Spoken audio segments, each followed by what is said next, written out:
हरे कृष्ण कृष्ण कृष्ण हरे हरे, हरे राम राम राम हरे हरे। श्री ब्रह्मा जी द्वारा भगवान श्री कृष्ण की स्तुति करना और उनसे निवेदन करना।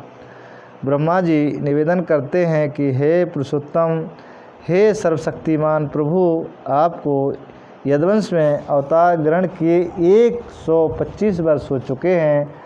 हे प्रभु, अब आप और लोगों का भी ध्यान करिए, हम जैसे सेवकों को भी कृपा दीजिए। आपने यहाँ बहुत जो अपना काम करना था आपने सब कुछ कर लिया है, सारे असुरों से विनाश कर दिया है, पृथ्वी अब आनंदमग्न है। इसलिए आप कृपा करके अपने धाम गोलोक धाम पधारें तो आपकी अति कृपा होगी। तो भगवान श्री कृष्ण ब्रह्मा से कहते हैं कि हे ब्रह्मा, आप जैसा कहते हैं मैं पहले से ही वैसा निश्चय कर चुका हूँ। मैंने आप लोगों का सब काम पूरा कर दिया है, पृथ्वी का भार पूरी तरह उतार दिया, परंतु अभी एक काम बाकी है। वो काम क्या है?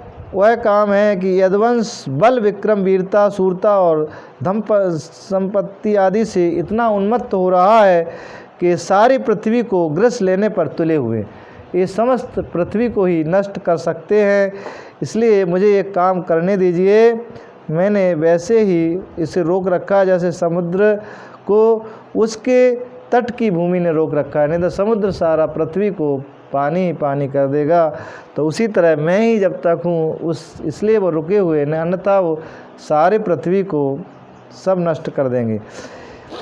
घमंडी और उच्छृंखल यदुवंशियों का यह विशाल वंश नष्ट किए बिना ही अगर मैं चला जाऊंगा तो मर्यादा का उल्लंघन करके सारे लोगों का संहार कर डालेंगे यदुवंशी लोग। भगवान श्री कृष्ण ब्रह्मा जी से इस प्रकार कहते हैं, हे निष्पाप ब्रह्मा, आप ब्राह्मणों के हिसाब से अब देखिए ये नाश का परंपरा चालू हो चुका है। जैसे कि उनके एक पौत्र ने कपड़ा बांध के और ऋषियों से कहा था कि इसके पेट में क्या है, मजाक करने पहुंच गए थे साड़ी पहना के, तो उन्होंने श्राप दिया था कि जो भी इसके पेट में है उससे सब पूरा वंश नष्ट हो जाएगा। और जब आगे पता चला तो उसके पेट में लोहे का मूसल था, उसको रेतवा के समुद्र किनारे डलवा दिया, उससे घास हुई, तो उससे ही प्रारंभ ये हुआ। और बाद में क्या होता है, सुखदेव जी कहते हैं, हे परीक्षित, जब अखिल उद्योगपति भगवान श्री कृष्ण ने इस प्रकार कहा तब ब्रह्मा जी उन्हें प्रणाम करके परिक्रमा करके अपने लोक को पधार गए। उसके जाते ही द्वारका में बड़े बड़े अवशगुन होने लग गए, उत्पात होने लगे। उसको देखकर यदुवंशी बड़े बूढ़े भगवान श्री कृष्ण के पास आए और भगवान श्री कृष्ण ने उनसे यह बात कही। भगवान श्री कृष्ण क्या बोलते हैं उन लोगों से?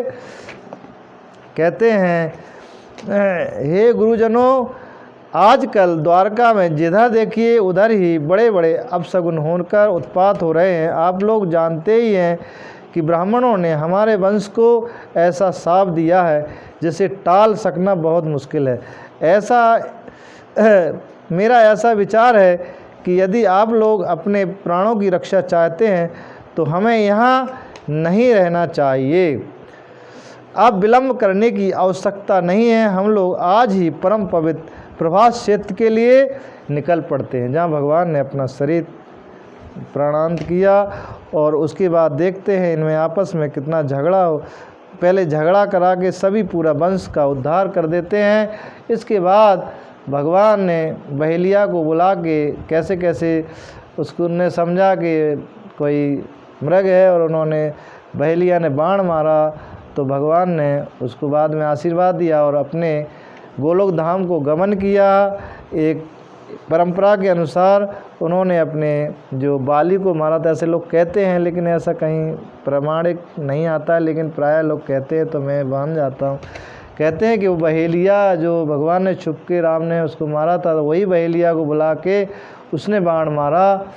और भगवान का तो कोई शरीर हम जैसा नहीं है, वो तो दिव्य हैं, लेकिन एक बहाना चाहिए भगवान को जाने का।